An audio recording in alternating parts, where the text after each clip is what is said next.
Hey guys, welcome back to Vertical Momentum. I'm your host, Richard Kaufman, also known as the Comeback Coach. Guys, this is going to be a great episode. Have you ever felt stuck? Have you ever felt like you just don't make a difference anymore? Have you ever felt like I need to get out of this rut?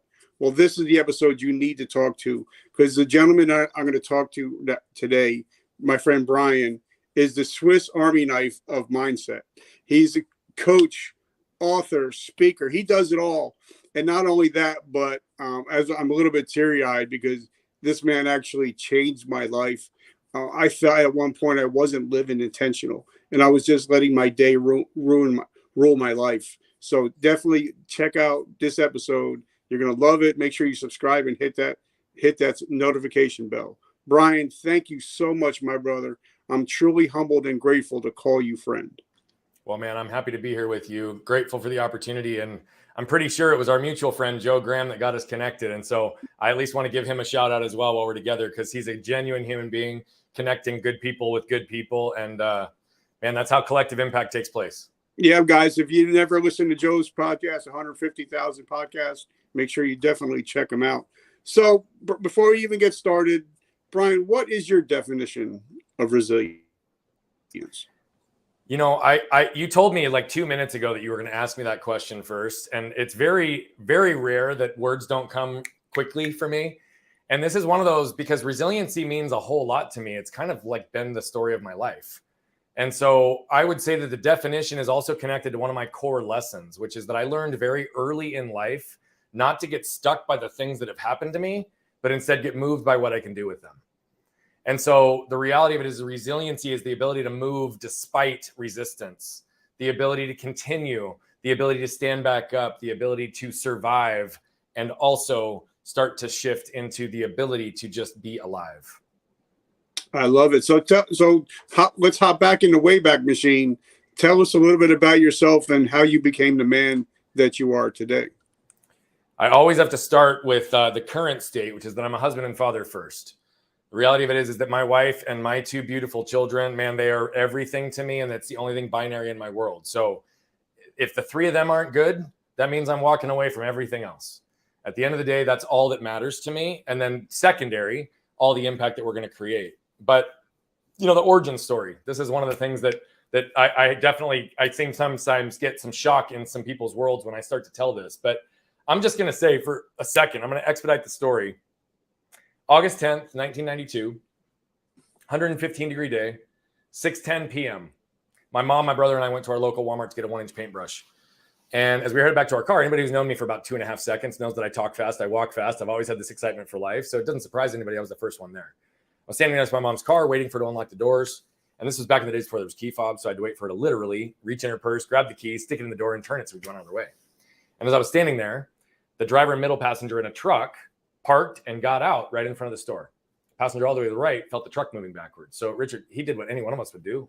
Scooter was supposed to put on the brake, but instead hit the gas. Combination of shock and force threw him up on the steering wheel, up on the dashboard. And before you know it, he's catapulting 40 miles an hour right across the parking lot, right at us with no time to react. Up and over the median, up and over the tree in the median, hit our car, knocked me over, ran over me diagonally, tearing my spleen, leaving a tire track scar on my stomach, and continuing on to completely sever my left arm from my body. I was trying to figure out how to get that in frame there. And so I know that you knew that story because you've been following for a little while, but I'm sure that many of the people listening today didn't. And so what I always have to say in light of this is, yes, I have an extremely, extremely unique story, but we all have unique stories. So what's important is that we learn to pause and become aware of the lessons we can extract from our stories, and then become intentional with how do we apply them in our lives.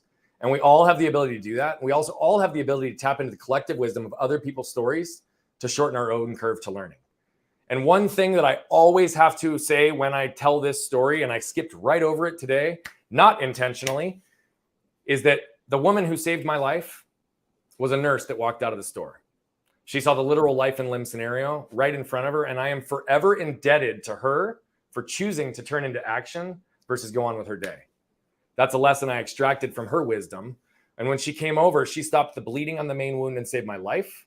She also instructed some innocent bystanders to run inside, grab a cooler, and fill it with ice to get my detached limb on ice within minutes to give me a fighting chance of having a reattached arm.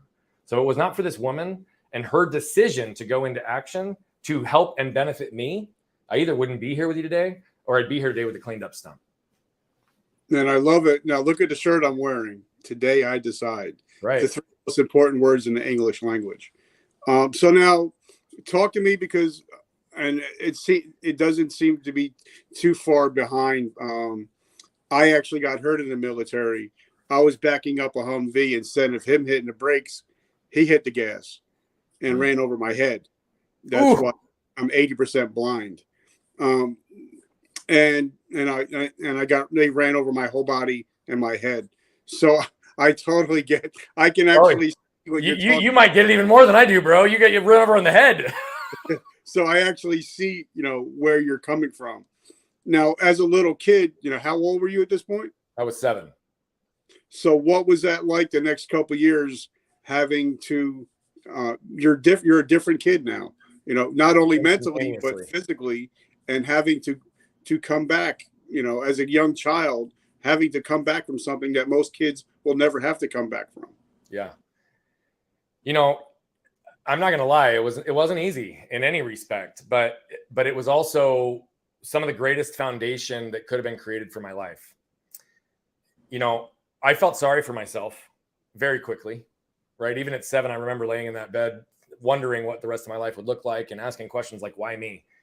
And that first lesson that I shared to define resiliency was what hit me pretty quickly, because as we're laying in that ICU bed, feeling sorry for ourselves, we'd have families coming up to us saying, we're so sorry. We're so sorry for what happened to you. What can we do to help you? How can we help? What can we do to add value into your world?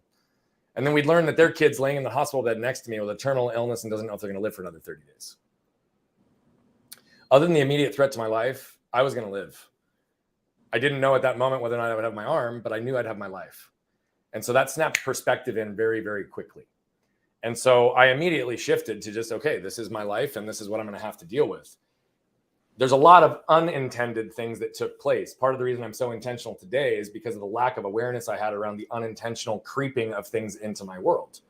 I walked out of the hospital. I had a sling. I'd have a teddy bear in between my sling because my arm had to be 90 degrees so that the bone would heal appropriately. And I got very used to seeing jaws hit the ground, faces going white, because people would ask me, hey, what happened to your arm? And expecting me to say, oh, man, I flew off that swing. I beat my buddy. I crashed my bike. I whatever, right? And I'd look at them deadpan in the eye. I was run over by a truck and my arm got torn off. And immediately they would pause and they would look at my parents for validation because they didn't believe my own story. Now, I don't blame them. It's not a story you hear often. It's not something that you would expect coming out of a 7-year-old, just so matter of fact. But that's not something I understood or had perspective on when I was 7, because that was my reality. And so what it did was really start to make me believe that the world didn't believe my own stories. And so I started putting up layers of armor to protect myself. And I created a mental narrative that said, Brian's good, Brian's strong, Brian's capable, and he can do anything himself. Right. And this was a byproduct of that, but also the secondary piece of the number of people that viewed me through their lens of what that they'd be capable of in my situation. And so they'd immediately start layering limitations on, well, Brian's not going to be able to do that again. Brian will never be able to do that again. Well, Brian, he's going to struggle with that. And I didn't ever want to be defined by other people's limitations.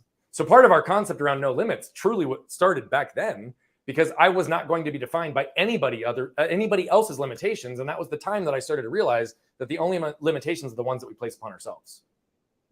I absolutely received that, because I know that, after I've been through a lot, and I've come back from drug addiction, alcoholism, homelessness, PTSD, traumatic brain injury, blindness. And it seems like I have an extra sense or extra strength that a lot of people don't have, because I like you realize, other people say, well, you can't have a top 10 podcast because you're blind or because you have a traumatic brain injury. But I say, I'm living in the bonus right now.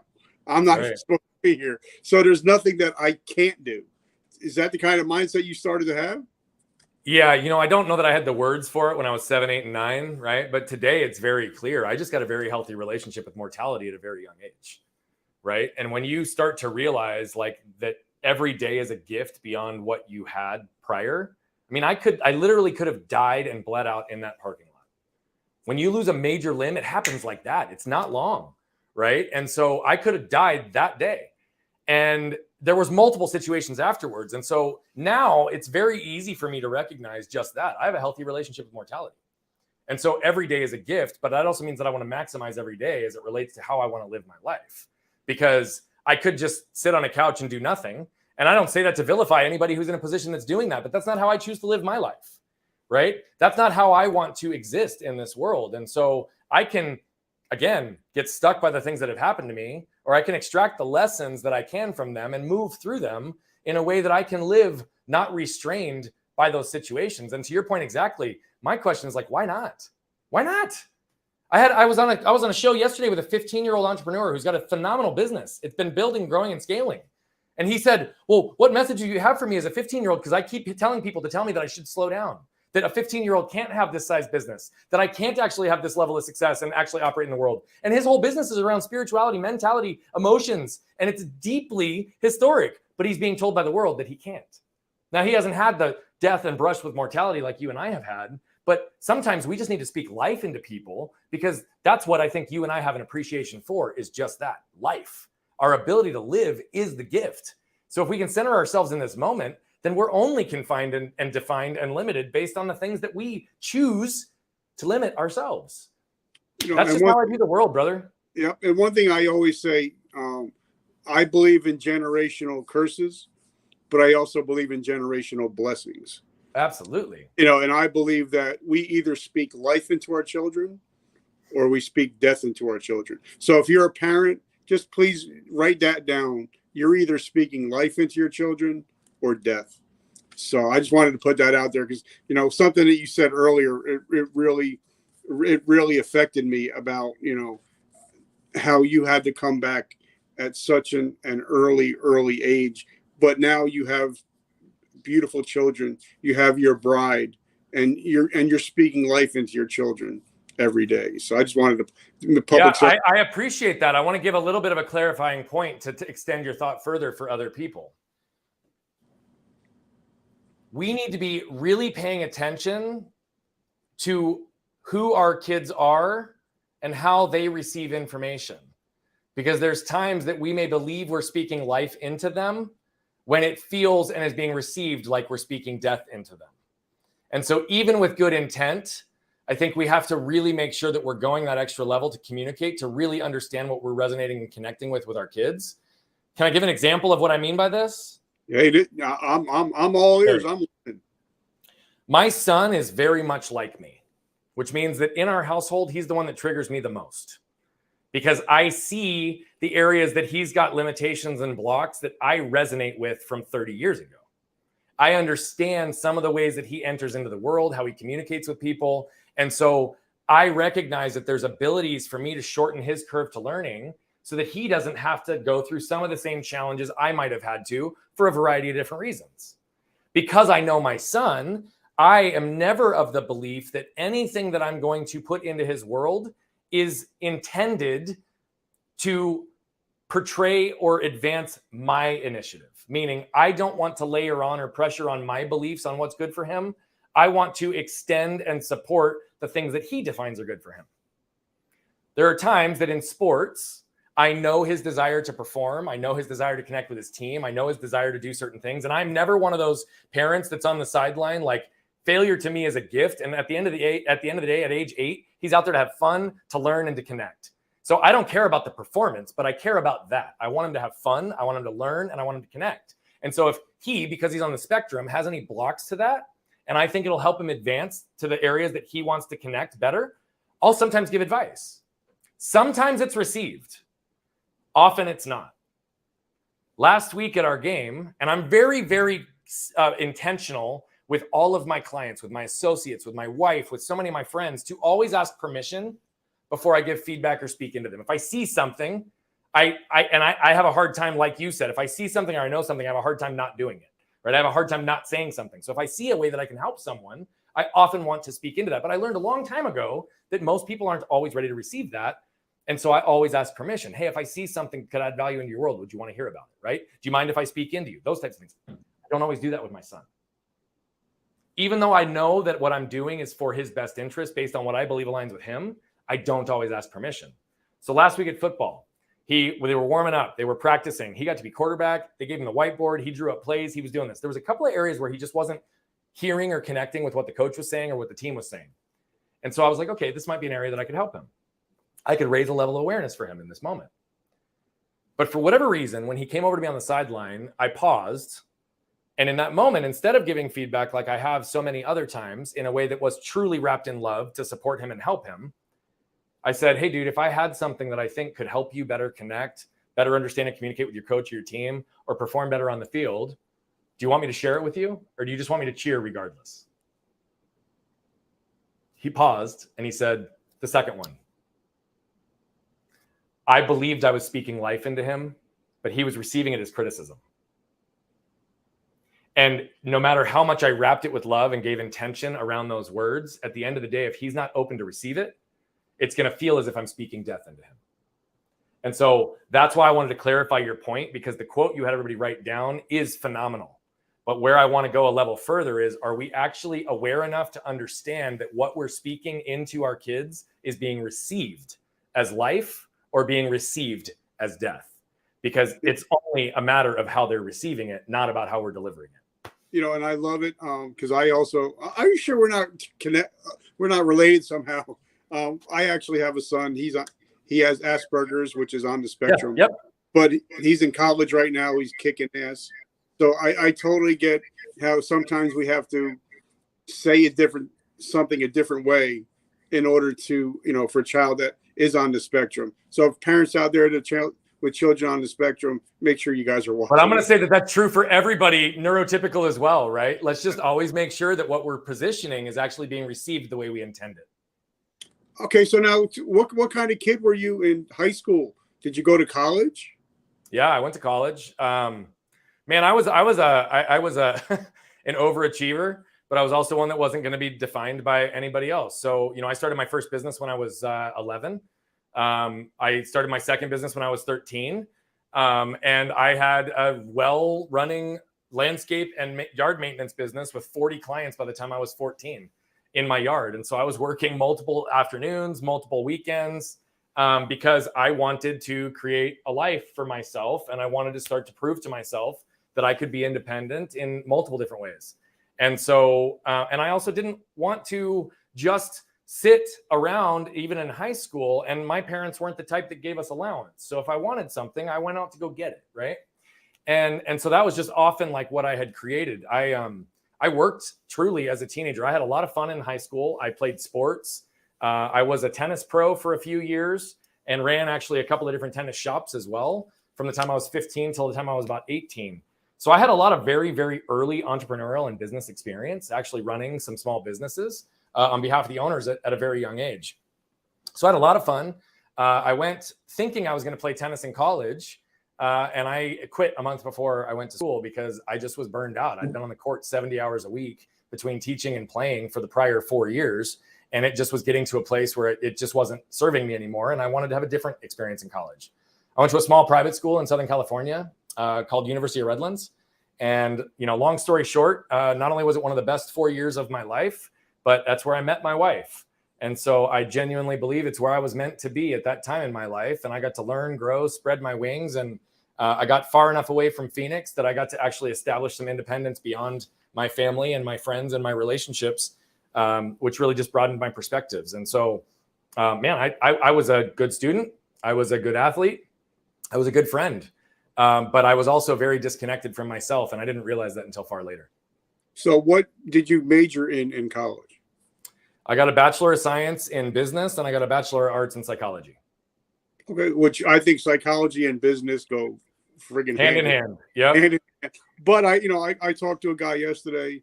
He graduated from USC and with a master's in business, and he said, most of the people that taught me never started a business. Everything they taught me was theory. That's right. And but then. So when I got my MBA and I hit the streets and I go to start my business, he's like, I know about theory, but I don't know what to do. Different world, bro. Yeah. So talk about that a little bit. Yeah. So I think I was pretty fortunate because although most of that was true, even in my school, because of the nature of the school and the small element of it, the business school was actually a lot of entrepreneurs were professors. And so we had a very established business program. And so I feel like I got a pretty healthy balance. But again, I'd been working in my own small businesses and running some other ones as a teenager already at that point for 8 years before the time I got into college. And so not that I had any knowledge or understanding, but I had the ability to filter that a little bit through products and merchandise and cash flow and what are we doing and inventory and all of the above. And so there was elements of it that I understood just because of the experience that I had. However, come out into the world, bright-eyed and bushy-tailed, wanting to take over the corporate world, I'll tell you what, a business degree doesn't give you everything you need by a long stretch. And so, I spent 15 years in risk management, employee benefits consulting.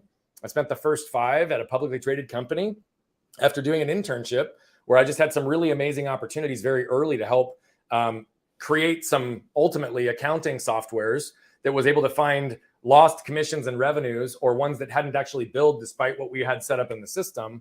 And so that gave me very early opportunity because I think the program that we helped write in that first summer ended up finding over $1 million of lost revenue for the organization I was interning with. And so it just leaned me right into the insurance field. And that's where I started my career.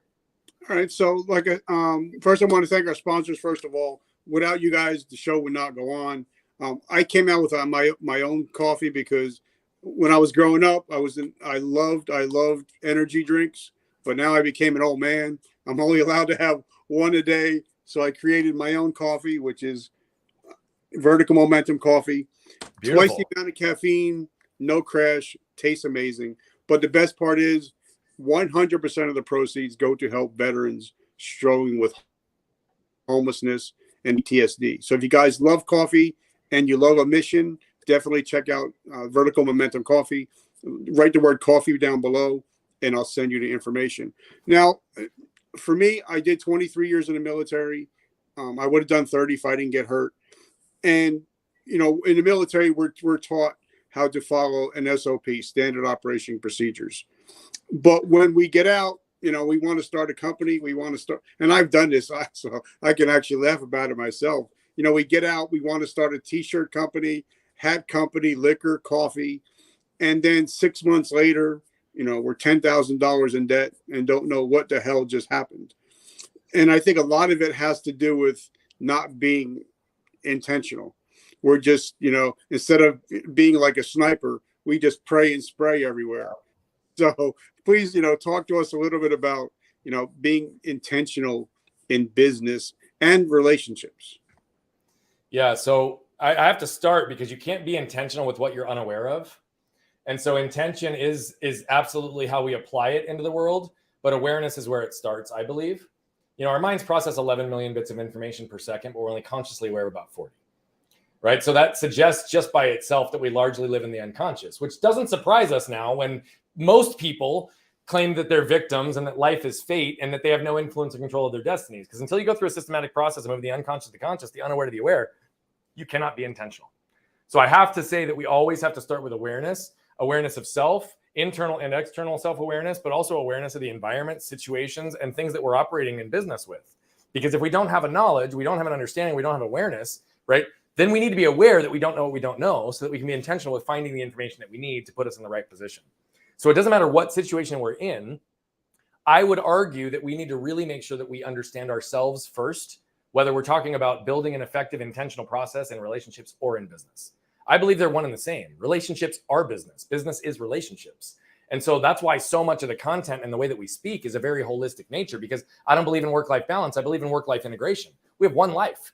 And guess what? It's people before profits and who before what, because everything we do involves people. Even if you're in a tech company that largely is SaaS-based, there are people that have helped build the software. There's people that help deploy the software, and there are people that use the software. So people are touching everything we do. So if you don't know who you are, how are you going to properly demonstrate who you are to the world through your actions and intentionality in your relationships in your business? And so I think so often, right, to your point exactly, whether it's veterans or whether it's somebody who gets an idea that says, oh, I can go sell this because I know it's hot in the marketplace right now. I know I can get into hats. I know I can get into t-shirts. Just because you can monetize something doesn't mean it's always a good idea to do so. The reality of it is so often when people chase monetization or the what before getting clear on the who am I and who are we as the business? Who are we doing this for? Who are we doing this with? And who are we going to impact as a result of it? If you don't understand the who's in your world, then how do you effectively be intentional with relationships or business? And so going out and setting up strategies and tactics, you even outlined it very, very clearly, right? So often in the military, you are conditioned and you have behavioral patterns that are a result of predetermined standard operating procedures that get deployed through the entire military, right? Whatever division you're in, whatever practice and specialty you have, there is an SOP that gets pushed down.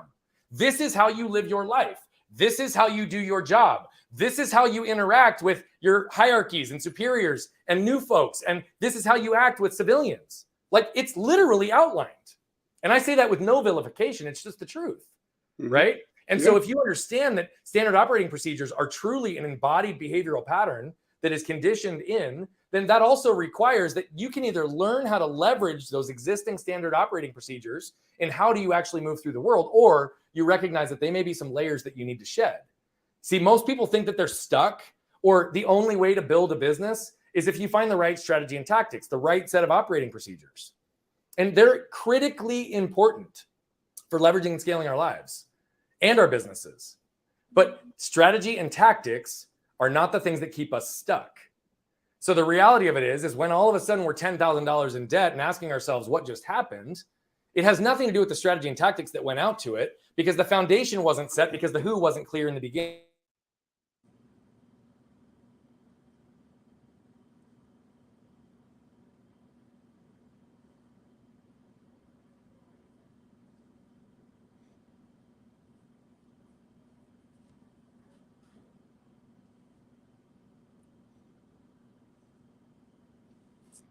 I think your camera froze.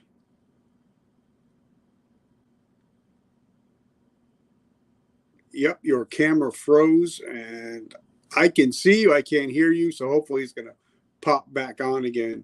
But I totally agree what you're talking about.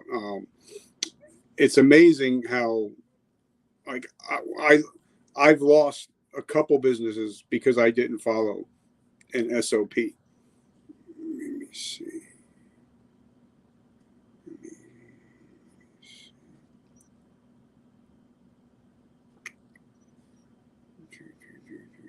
So, guys, I'm just trying to get him back on again. Hold on a second. Don't know what happened.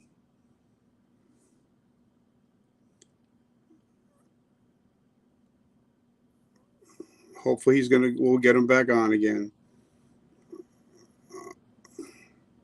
Like I said, guys, but what he's talking about, and I'm going to try to get him to come back on again, is about, definitely working on your standard operating procedures. Because sometimes we just, like he said, one of my favorite quotes, and I'm going to keep getting on him as we're talking. One of my favorite quotes is, you don't know what you don't know. So hold on a second. Hold on.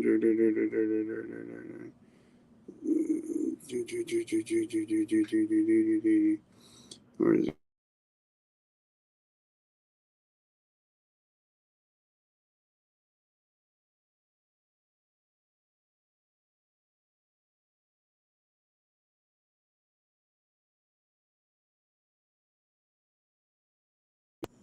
Trying to get him back on, guys.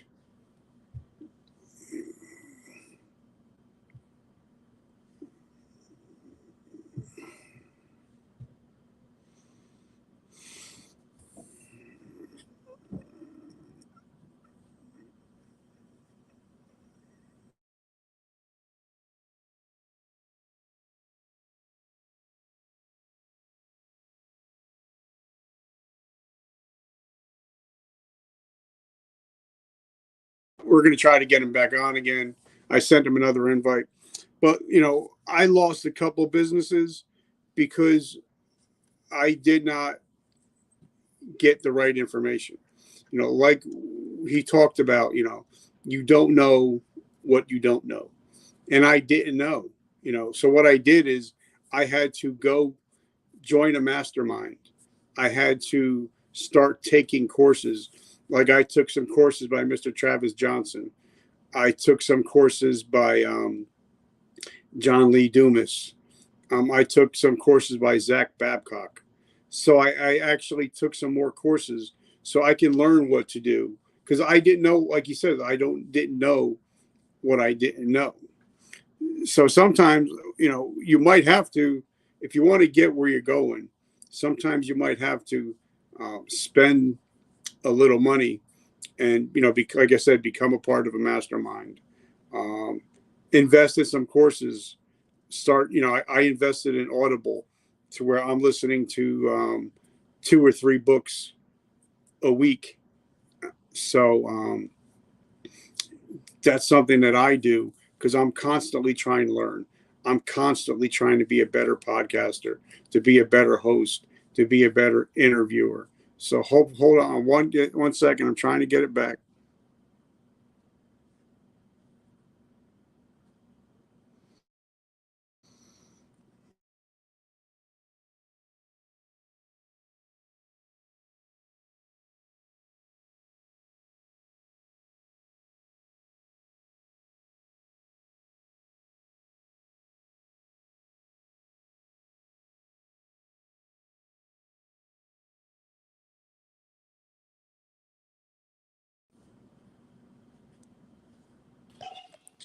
And we are back. We are sort of. We have the whole power on the entire block went down. So I'm trying to do this from my phone. It literally just disappeared. No way. So I was just talking to, sometimes, like you said, you don't know what you don't know. So sometimes you have to become part of a mastermind. You might have to take some courses. You might have to ask for help. And I think a lot of veterans have that problem saying, listen, I need help. So, Yeah. that's what I was talk to him about while I was trying to get you back on. Beautiful. Well, hopefully this will work. I don't normally join StreamYard from my phone, but here we go. You look amazing. So now talk to us. Like you said, you don't know what you don't know. So how did you become the man that you are, what you're doing today? How did you get into the space that you're in? So I would tell you that I've become the man I am today largely because of the people that are around me, my wife, but I would also said that I've only ever been as good as my questions. And so truly what you even just outlined on asking for help, I've asked for a lot of help for a lot of years. And I will tell you that I didn't always ask for help directly because I wasn't always in a position where I was open to receive help directly. But I always asked good questions to at least extract the information and lessons I could from others so that I could find a way to apply that in my own life. And I've done that since as long as I can remember. But I'll tell you how I got into the work that I'm doing today, because I told you I was 15 years in risk management, employee benefits consulting. We scaled the business to over 15 million in the last 10 years with some of my business partners and had a blast. But I woke up really after 6 months after having my son and realized that I wasn't the husband, man, and father that I always said I was going to be. Meaning I wasn't actually deploying things in a way that was consistent with who I was. I wasn't actually showing up in the way that I wanted. And so I hired my first coach, right? So even to your whole point, I didn't know what I didn't know. It was the first time in my life that I don't feel like I had the intellect, the knowledge, the skill set, or any ability to tap into individuals in my own life to get the answers I needed to become the man I wanted to be. And so I went and hired my first coach. Now I interviewed 14, and the first 13 were an inch deep and a mile wide. And the last one finally resonated, had relevance and credibility. And it was only a month into working with him that he said, Brian, you got to be doing this. I said, what are you talking about, bro? And he goes, dude, you build people and you build businesses and you do it all the time. He's like, why wouldn't you put yourself in a position to get paid for it? And I'm like, yeah, whatever, dude. I'm paying you a lot of money not to tell me how great I am, but tell me figure out these other things. Well, it turns out he told me what I needed to hear and not what I wanted to hear. And about 9 months later, after he trickled it, the world sent me a sign that I couldn't refuse. And I jumped in with both feet. Now, I ran my coaching business side by side with my other business for about 5 years until 2019. My wife and I had a conversation, and she ultimately was another position of telling me something I needed to hear, not what I wanted to hear. See, I had some other health stuff that took place a couple of years prior to that. And she basically had a conversation with me and said, hey, honey, I feel like you've allowed fear to enter into your world in a way that I've never seen. She said, I feel like you're barely scratching the surface of your potential. I know you're not having nearly the impact on the world that you want. She said, I also know that every day you live in risk management, employee benefits consulting, you die a little bit inside and you don't see it. She said, what we need is 100% of you and we don't have it. So I don't care if we live in a cardboard box on the corner. She's like, we need 100% of you. But she said, I also know we took a major bet on you once and it paid off big time. Why don't we double down on that bet and go see the impact we can have on the world? Fast forward a couple of months, I put in notice to my business partners that I was going to execute my buy sell at the end of that fiscal year. And June of 2020, I've now been doing this full time. And I really leveraged the digital platform over the course of 2020. And I went really aggressively towards trying to figure out who I wanted to do this with, who I wanted to align with. And because I was getting very, very clear at that moment on who we wanted to impact. You see, we want to impact over 1 billion lives as quickly as possible. What that means to me is I want to reduce the level of suffering on this planet. Now, that can mean a variety of different things, but I think the majority of suffering that we all experience is internal. And so often when I talk about suffering, I think the roots of most internal suffering come in the things that are left unsaid, the things that we lack permission to feel or say, the things we lack the words to articulate, or the things that are left undone. My purpose in life is to allow my truth to give others permission to live theirs. And so every time I lean into vulnerability, every time I talk about my stories, every time we put a framework out for someone to be able to move through the challenges, the emotional triggers, behavioral patterns, the environmental conditioning, or the armor that they continue to carry, every time I do that, it addresses these middle two. It gives people permission to feel and say things that they maybe haven't otherwise. And it gives them words to articulate the situation that they're in so that they can continue to move. Okay. Now, one thing that, like when the conversation first started, you said, if my wife and my kids come first, everything else comes afterwards. Now, I had Mr. David Meltzer on, a friend of ours, David. Oh, yeah. Yeah. He and I do a lot together. And he talked about how his wife gave him an ultimatum after he went to the Grammys with Little John, said, listen, it's either me or your lifestyle. One of them's got to go. Mm-hmm. So he actually claimed bankruptcy, lost over $100 million at the age of 34. Yep. And turned and changed his life to where he has non-negotiables. Yep. He makes time for his daughter's grandma. Yep. He makes, he puts it in his schedule. And now, his company with Warren Moon, they're worth over $20 billion. Mm-hmm. But I think it's because he had the non-negotiables. And I think once you start, like for me, and I say this every day, for me, it's God, family, business, everything else comes later, if it comes at all. So talk to us about having those non-negotiables. Yeah, I think they're essential. Look, and I think they really come in a couple of different ways. Non-negotiables are really the standards for how you set for yourself and for your life, and the things that you're not willing to sacrifice. Like I said, my wife and kids are the only thing that are binary to me. And so the reality of it is everything else has some element of gray, right? My wife and kids, it's black and white. They aren't good. And if it's a result of the business that we're building, the impact we're creating, all the businesses get shut down and I turn into my wife and kids. But everything else has gray area, right? And so I have non-negotiables as it relates to my health. My hierarchy is this. And I believe that investing in you is the least selfish thing you can do, despite the fact that most people believe it is selfish and they can't justify doing it. You cannot pour from an empty cup. If I'm going to impact 1 billion lives, brother, I better damn well be full, right? Which means that I have to put myself in the position to be able to be mentally, physically, spiritually, and emotionally aligned, not only with who I am, but to be able to move through, reduce the resistance and energy drain that exists in my life so that I can remove that interference and continue to move. For me, I've got a 2-hour morning routine because I deal with a great level of pain, as I'm sure you would expect. You probably have had a variety of pain. Now, my pain is truly just pain. It's no longer suffering. It's not debilitating. It does not impact the quality of my life because I know the things I can do every single day to put myself in a position to be okay. So this morning was a great example. Twice a week, I go to a clinic where I do compression therapy across my whole body, red light therapy, infrared sauna, and cold plunges twice, so that I'm not only giving my body the ability to get my inflammation down, but I'm also hitting my autonomic nervous system so that brain fog, cognitive functioning, all of those things can operate at its highest level. I have stuff every single day that I do, and my kids and my wife are a part of that rhythm and routine. So I have time dedicated every single day where I am committed and I am shut down and I am focused on them whenever I'm in town. And so as long as I look at those, it's very, very important for me to recognize that these are the things. Now, I call non-negotiables in a lot of cases in our world imperatives. What is imperative for me to do or be to fulfill who I'm becoming and the things that I want to accomplish in my life, right? So leverage is one of my imperatives. I must create leverage in my life. Because the only way we can impact 1 billion lives, the only way we can have collective impact, it's not going to be Brian Bogert that does it. It's going to be an element through leverage and scale. So everything I do, I filter through 3 questions. Is this something that only I can do? Is this something that someone else can do? Is this something that even needs to be done?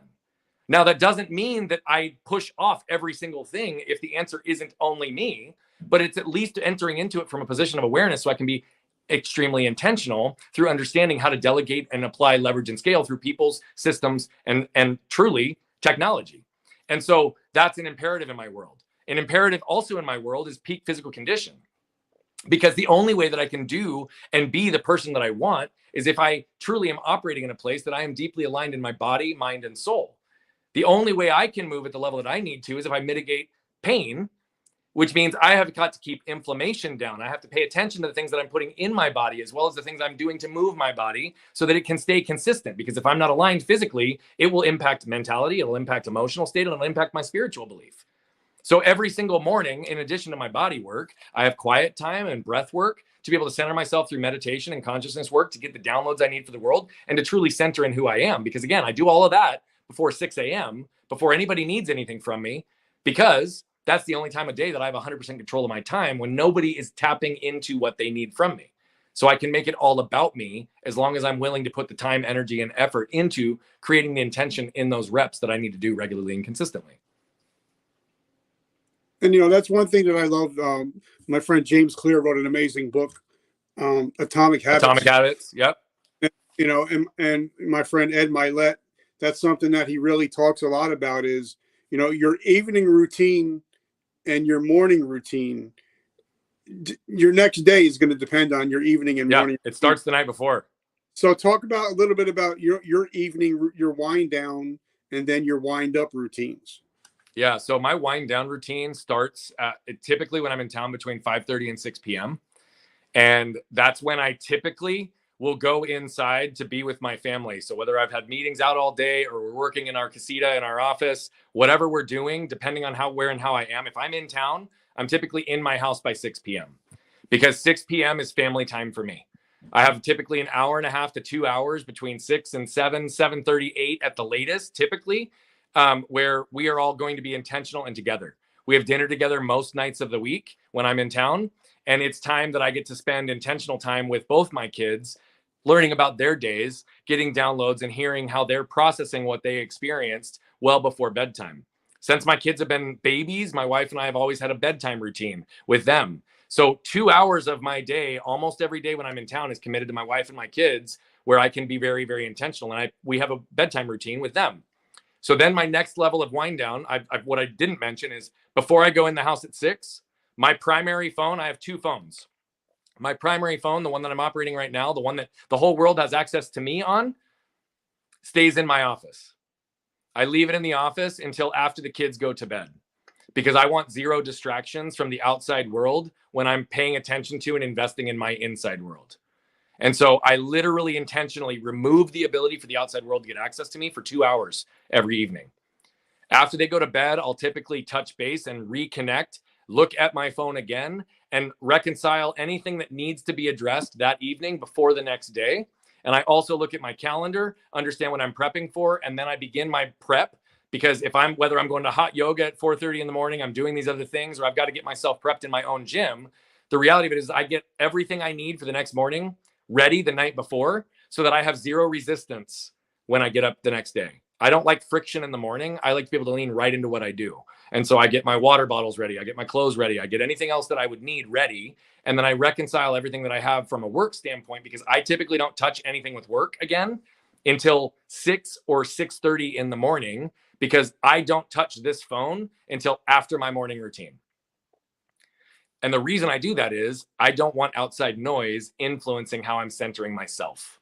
And so typically the very first thing I do when I wake up is I start with meditation. Brainwaves from sleep state are very common to higher levels of consciousness and meditative brainwave states. So it's very easy to get yourself into an out-of-body experience and open yourself up for downloads right on the tail end of sleep. So for me, I just remove the friction. I immediately go into my meditation chair and I start my breath work. That's the very first thing I do every day. From there, the routine looks slightly different, because I'm not one that's like, I'm going to do 15 minutes here and 15 minutes here and 15 minutes here. But I have some element of focus on mind, body, soul, emotion, and spirit all in the morning before my family's awake. Okay, now one thing, I love talking to some, world changers and game changers and thought leaders like yourself, Ed, Tony Robbins, and almost 100% of people that are successful in life, like David told me, he said, that gratitude and anger cannot occupy the same space.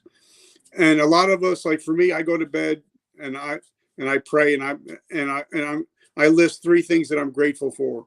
And then when I wake up in the morning, if my eyes open and I'm able to see something, everything is gravy after that. I'm very grateful.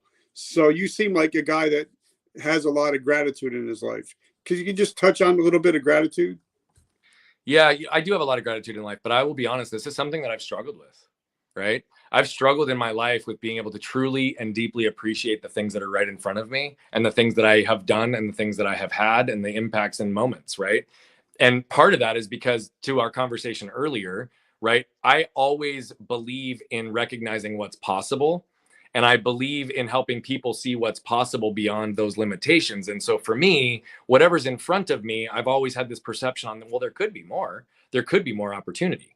And so I just have to own from a position of vulnerability before I even answer this, that this is something that took me a very, very long time. And it's something I still work on every day. I don't believe that any of these things, by the way, there's any final destination, right? You're listening to any thought leader, any person who's established this, anybody who's teaching these things. If they don't absolutely exist and embody the fact that they still deal with these things on a regular and consistent basis in some form or fashion. Now, the impact is not going to be as great in their lives anymore because they've really moved through it significantly. But the reality of it is these are typically adversaries in constant pursuit until the day we die. We don't escape them. We have to be vigilant in our effort to actually stay ahead of these things from a position of awareness and intentionality. I love that this concept exists around how gratitude and anger cannot coexist. And I do agree with that.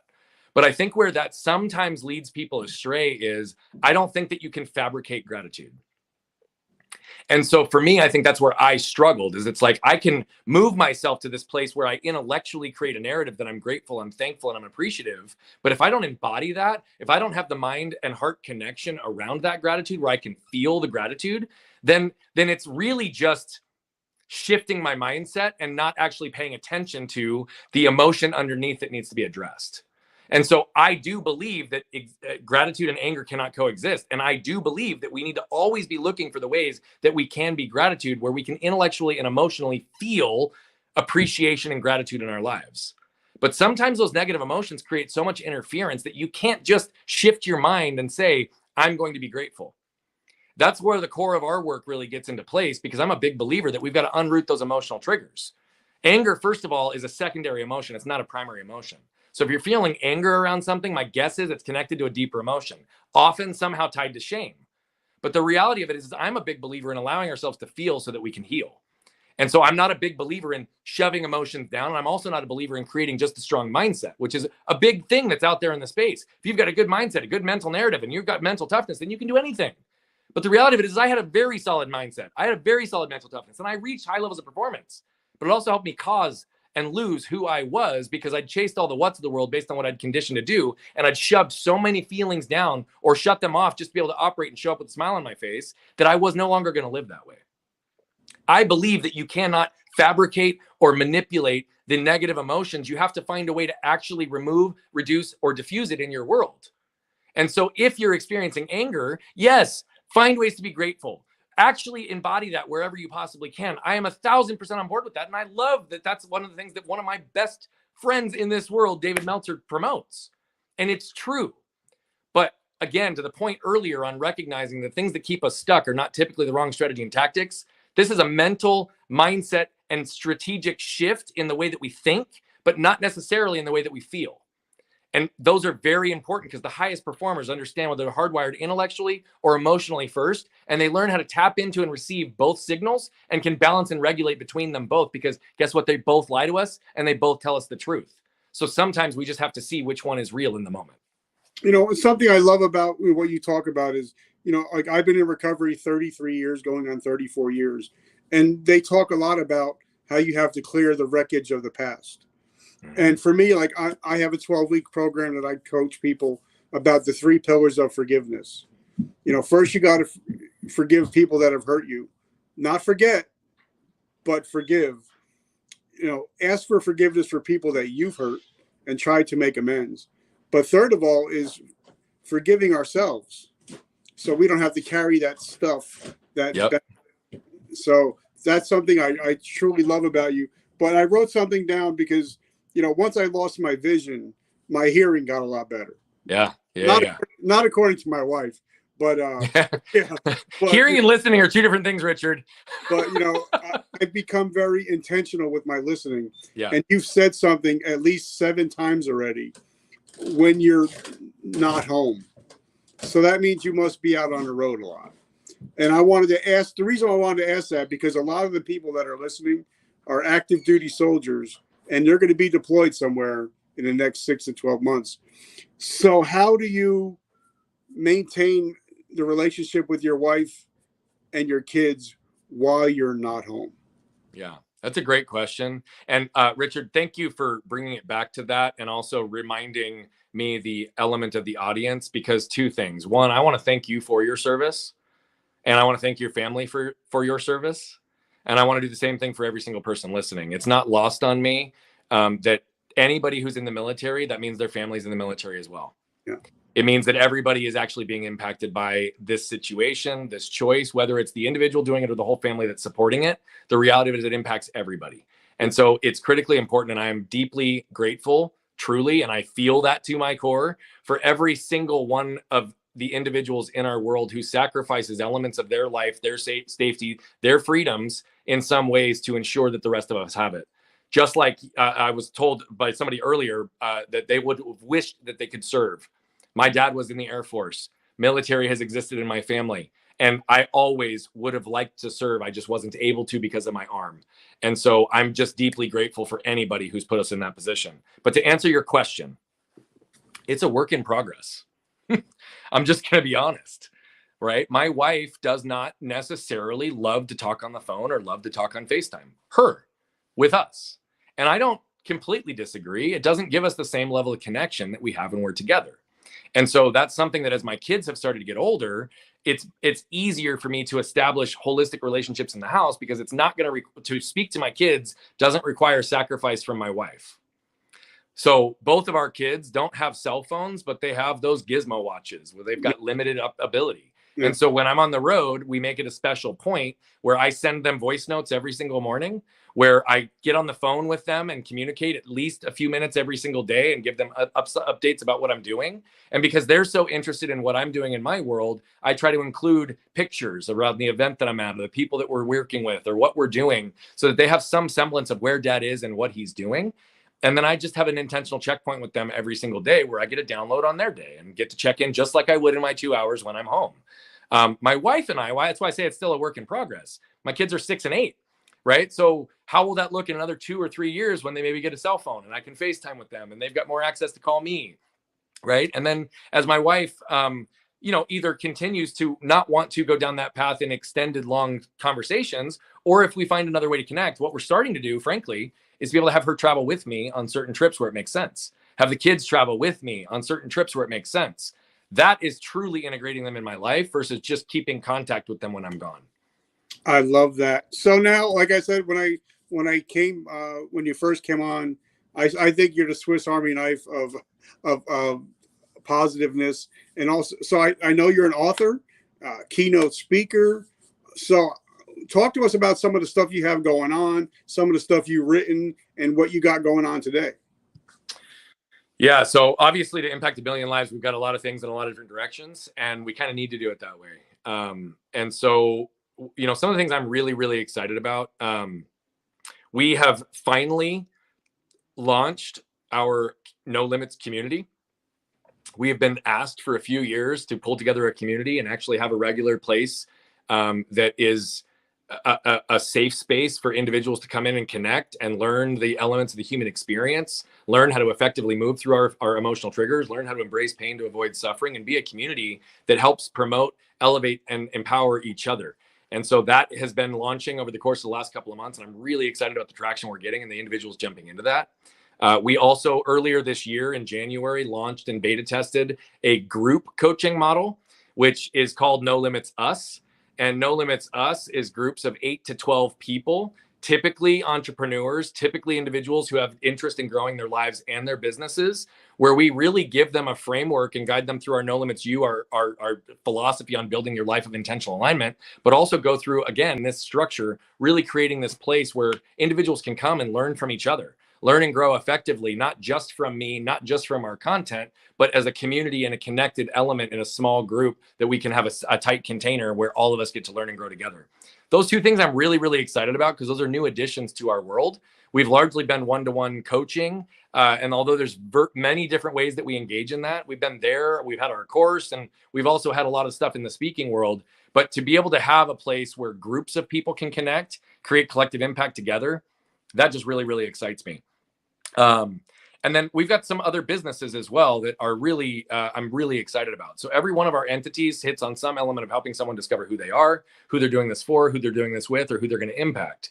We have two businesses that are designed to help people introduce who they are to the world and attract who they want to impact. One of them is in a one-to-one targeted way. One of them is in a broad-based evergreen way. So one of our businesses largely uses the ability to curate conversations into your inbox by helping you through an element of art and science, using automation and very intentional understanding of who you are, to send out invitations to those with whom you want to connect with in an automated way that doesn't feel like automation, which is why our conversions in those cold invites are happening anywhere between 15 to 20% higher than anybody else in the marketplace. What that does, though, is allow us to allow individuals to recognize that they can connect based on an introduction on who you are and actually go in to show that you want something for the person you're connecting with, not just from them, by sending out an immediate cold DM pitch, right? I'm not a big fan of cold selling on any of the social platforms. The sliding into people's DMs, shooting them messages on, start with who you are. Let's build a relationship and see if there's a place to take it from here. The second business on that is a podcast booking business. After being on over 400 shows in the last 2 years myself, I realized how broken the space is, but how valuable this asset is. And so we've got a business that we started about 9 months ago that is doing basically podcast booking service based on download guarantees that also includes rev share for the podcast host, because our business wouldn't exist without their asset. And so the reality of it is that this is another great way where someone can demonstrate who they are to the world, track who they want to impact in an evergreen broad-based level. But for one of the first times ever in the podcasting space, we're able to actually give people ROI and allow them to understand their reach, how many people actually capture their message, and that it's in direct alignment with their audience, so that from a marketing budget perspective, this opens up opportunities for other people to invest in this medium that you and I believe deeply in. I love it. And like I said, I want to say I'm so grateful for you and Wyatt and Joe. You know, you guys have all become part of my ecosystem, and I'm very humbled and grateful. Now, don't think I'm going to let you get away with the whole scissors and string thing. You gotta, I'm not going to let you. That's why I wrote it down, so I didn't forget. Talk to me for a second about that. Yeah, so this requires a little bit of context because it does set it up a little bit, but I'll go quick because I want people to understand this. Reality of it is I believe that the human experience is rooted in 4 areas. We all seek and desire to feel safe. We all seek and desire to feel protected, and those aren't the same thing. We all seek and desire to feel seen and understood, and we all seek and desire to feel protected. The reality of it is if we recognize that if we go into an environment we don't feel seen and understood and we don't feel connected, often we don't feel protected, which means we don't feel safe. So what do we do in that situation? We all of a sudden put our armor up to protect ourselves. What happens when we put our armor up is 3 things. First of all, we immediately prevent exactly what we want, which is to be seen and understood and connect, because our armor creates this invisible force field that makes it impossible for us to demonstrate effectively who we are to anybody on the outside of that force field. And how can we expect anybody on the outside of that armor that we're carrying to actually see and understand us at the deepest levels of who we are? The second thing that armor does, Richard, how long could you hold 2 5-pound dumbbells out in front of you?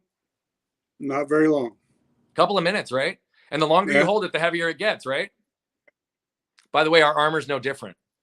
We put up armor thinking we're protecting ourselves, but the longer we carry it, the heavier it gets. It starts incrementally crushing us. It literally starts to take the life out of us, and it's already prevented us from getting what we want, which is be seen and understood and connected. The third thing it does is people have a container, right? The world tells us, we've already talked about this, to cut off the emotions at the top, shove them down, right? So just like a trash can, we've got a container. Now, those that are loosey-goosey with their container will shove it down, shove it down, shove it down. But when it gets too full, it starts spilling over the top, having an impact on other people in their world. And then there's people like myself that were really, really controlled.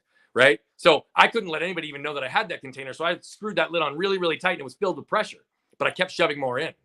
Well, when that pressure continues to build, what happens to the container? At some point, it's like a bomb and goes off, creating a ripple effect of damage in your world, which I did.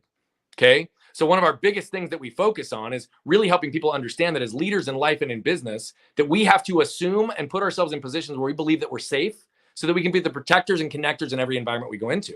Because if we can go in with our armor down and we can facilitate an environment where everybody is protected, then everybody's safe, everybody's protected, everybody's seen and understood, and everybody's connected. But there's this fear to drop our armor, right? Because we're afraid of vulnerability. Now, I believe that vulnerability and authenticity are the glue that binds human connection. And I believe that true strength actually hides behind vulnerability. So I had this conversation about surrender and dropping armor with a very big name in a very big sport. And I'm going to save this individual, right? But it's a sport that often is focused on the external image of the individual being judged at a very high level. This individual was at the highest of highest levels in the sport in the world. And so going back to compete, I ultimately was talking to him about this concept, and this path now is going to look different than it used to for him. And he said, Brian, what if I lose my edge? So I've never thought about this until that moment. This was about 2.5 months ago, but immediately what popped in my head was a question. And I responded back to him and I said, do you know how they cut soap? Do you know how they cut cheese? Do you know, Richard? Scissors? With a string. A string pulled at the proper intention intentionally. They can cut through bodies. Strings can absolutely cut through us. Yeah. So here's the thing. I started to equate this idea of armor with edge. Well, if it's an edge, then it's a knife, right? We always talk about knives, sharpen the edge. Make sure that iron sharpens iron. We got to make sure that we're here. Well, a knife has a very specific job. It has a beveled, sharp edge. It's hard. It's fixed. It has one intended purpose: to cut things. Right? And so what happens when our armor is up, we really have a knife out in front of us as well, severing the connections with people. Because as our armor goes up, we actually cut off the ability for people to see us and understand us and connect with us. But also in that container model, we as the edge are actually creating these little micro cuts of damage in the people around us for the things we haven't dealt with because we're still carrying our armor. So I said, what if you were a string instead? A string can cut. A string can cut through anything that it's needed. Right? Pulled at the proper tension. But the cool thing about string is you can also remove the tension. It can be turned up in a swing. It can be rolled up in a ball. It can be tied into a bow. And he said, yeah, but what if I came at you with my knife while you were holding your string? I'd cut right through the string. And I said, yeah, but that's assuming that the string is fixed into one position. But remember, we can remove the tension. So when your blade hits my knife, I can put my string and wrap all the way around your knife, giving you a hug and also diffusing the sharpness of your blade. So I just often want people to reflect on the fact that if we are the string, we've said often in our household that we have an invisible string connecting our hearts to our kids no matter where we are. So when I'm traveling, when I'm not home, we always remind ourselves of that invisible string. But as the protector and connector in my life and in my business, I can also wrap a string around every environment I'm in, again, guaranteeing that everybody's safe, everybody's protected, everybody's seen and understood, and everybody's connected. So I always ask everybody, do you want to be the knife and sever and disconnect? Or do you want to be the string and deeply connect and allow all of us to get what we actually want? Wow, I love that. I think we're actually going to name this episode "The Knife and the String." So I think that's totally awesome. So now, how do we find you? How do we support your mission? At Bogert Brian, if you're a social person, or brianbogert.com if you are a web person. And then I'm also going to give a gift with a giant caveat. If you go to nolimitsprelude.com, that is a free course that we developed and offered. It is the full introduction and the chapter 1 of our entire full course, allowing you to begin with the end in mind so that you can build your life of intentional alignment to die empty. The reality of it is, yes, to go there and get access to it, we get your email. Yes, you're going to get a handful of emails through completing the process. And yes, when you complete the process, you're going to get 4 emails from us outlining opportunities to engage further. I tell you all that because I have no desire to funnel you. I want you to have full disclosure entering into this, but this is also a gift. And whether or not you purchase at the end, you will get value out of this process. And what we realize is that moved people move people. If it moves you and you don't purchase, all I'm asking is move it through the world. Give the free element to someone else with the same disclosures I gave you. Because the reality of it is I want to move as many people as possible, because when more people we move, the more people we move. And so that's where we want to create impact. And that's truly what we're all about. So I'm asking for help to get collective impact to 1 billion lives as quickly as possible. And I'm all about helping. So I just wanted to say thank you. I'm truly humbled and grateful for your friendship. And hopefully this builds generational relationships. So guys, definitely check out Brian. I mean, as soon as I send him a message on LinkedIn, he responds right back. As soon as I send him a message on Facebook, he responds right back. So he's amazing. He's available. He's that kind of guy. So definitely check out Brian and everything he's doing. Guys, if you love coffee, check out Vertical Momentum Coffee. We're saving lives and changing lives. And I want to, once again, I want to thank Joe from 150K Podcast. And I want to thank Wyatt. You're truly amazing. Thank you so much. You made it so easy to get in touch with Brian. So guys, I love you guys and I appreciate you. Like Oprah says, you know, the best way to help yourself is to help others. So guys, just please reach out and help somebody today. Guys, remember, vertical momentum, the only way to go is but up. Have an amazing 4th of July. Please be safe and God bless you. Have a great weekend, guys.